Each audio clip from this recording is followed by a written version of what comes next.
So climate change is wreaking havoc on our communities, and with global temperatures on the rise, natural disasters are coming more often and they're doing more damage. And with floods accounting for about 2/3 of the costs of all natural disasters, our nation's flood insurance program is feeling the strain. In just the past decade, the National Flood Insurance Program has been hit by 4 of its top 10 costliest events in history. More floods, more intense floods mean that more families and businesses need flood insurance more than ever before.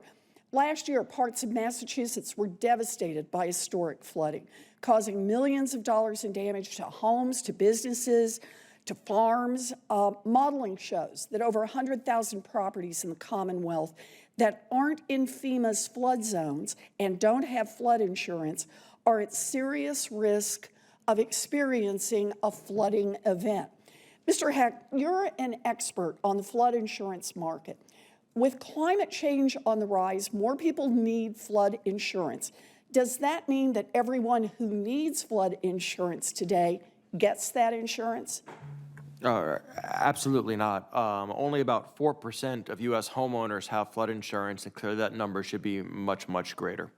In short, our flood insurance system is not working right now.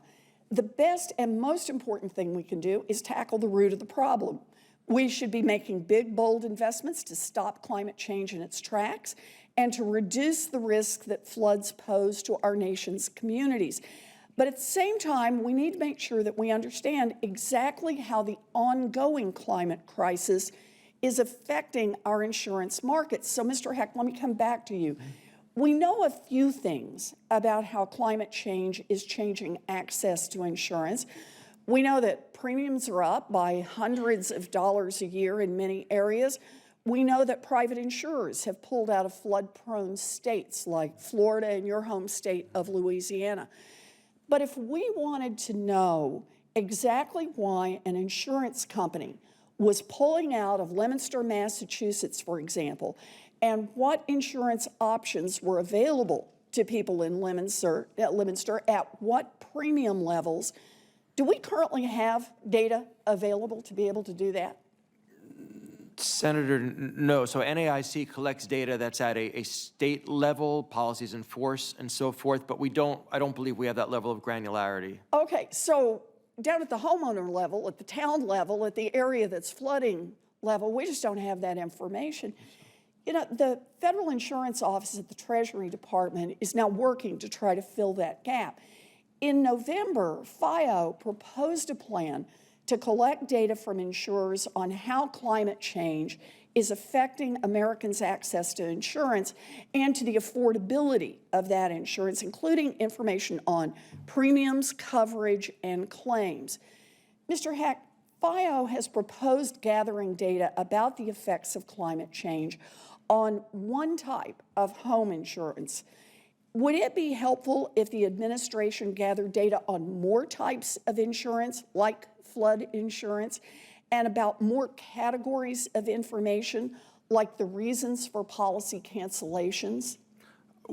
Two quick answers to that. One is that as a homeowner, you're looking at the cost of staying in your home, which is all types of insurance, plus your mortgage note and your car payments and so forth. So the answer is yes. And then second, yeah, I think data, good data, is power. So we're in the same place. I always want more information, and particularly in an area like this, we have to understand the problem in order to fix the problem.